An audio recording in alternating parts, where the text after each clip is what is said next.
ঠান্ডা কমেও গেল আর বড়দিনও এসে গেল।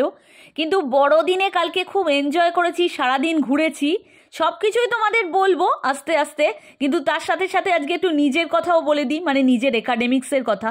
এইচএসে কিন্তু আমার philosophy, political science, English, Bangla সবেতে ভালো নাম্বার থাকা সত্ত্বেও কিন্তু আমি জোর জবরদস্তি ইতিহাস নিয়েছিলাম, হিস্ট্রি।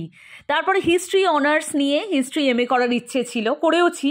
তো সেই জন্য বলছি, থার্ড পেপারে ছিল হচ্ছে আমাদের, মানে থার্ড পেপারেই ছিল হচ্ছে ইংল্যান্ডের হিস্ট্রি। তো সেটা পড়তে হতো মানে সিইউএস সিলেবাসে।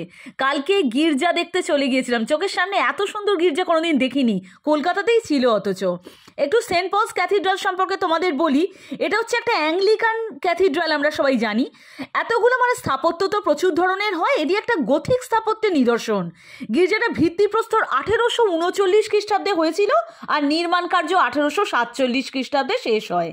কলকাতার সব থেকে বড় চার্চ এটা, এশিয়ারও কিন্তু সব থেকে বড় অ্যাংলিকান চার্চ বলা হয়। এটার আর্কিটেক্ট কে ছিলেন জানো? উইলিয়াম নেন ফোর্বস। ভিতরটা এত সুন্দর স্থাপত্যের কাজ ছিল, কি বলবো তোমাদের, আমার তো ভীষণ ভালো লেগেছে। ভগবান যে নিরাকার সেটা মানে বোঝা যায় ভিতরে গেলেই।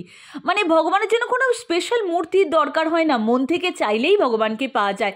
ভিতরে অনেক কিছু ছিল, তোমাদের দেখাচ্ছি আমি।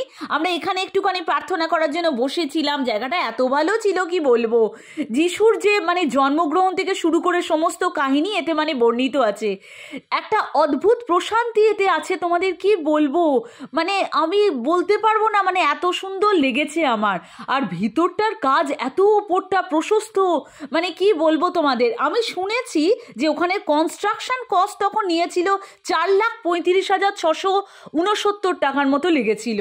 ভিতরটা দেখে তো আমি কথা বলতে পারছিলাম না, আমি প্রচুর পিকচার তুলে নিয়েছি। তবে একটু নিজের পিকচার তুলতে কিন্তু বারণই ছিল, তার সত্ত্বেও একটা তোলার চেষ্টা করেছি, খুব মুখ খেতে হয়েছে তার জন্য। এটা ব্রিটিশ সাম্রাজ্যেরও কিন্তু বিদেশি অঞ্চলে মানে নতুন নির্মিত ক্যাথিড্রাল ছিল, জানো তোমরা। 10টা থেকে 6টা অবধি খোলা থাকে, কিন্তু কালকে তো 2টোয় বন্ধ হয়ে যাবে বলছিল, জানি না, এরম বলছিল।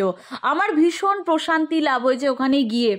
সত্যি ভগবানকে পাওয়ার জন্য না বিশেষ কোনো মানে এরম কোনো স্থানের দরকার হয় না, তুমি একটা জায়গায় জাস্ট বসে থেকেও ওনাকে আবিষ্কার করতে পারো। টাটা।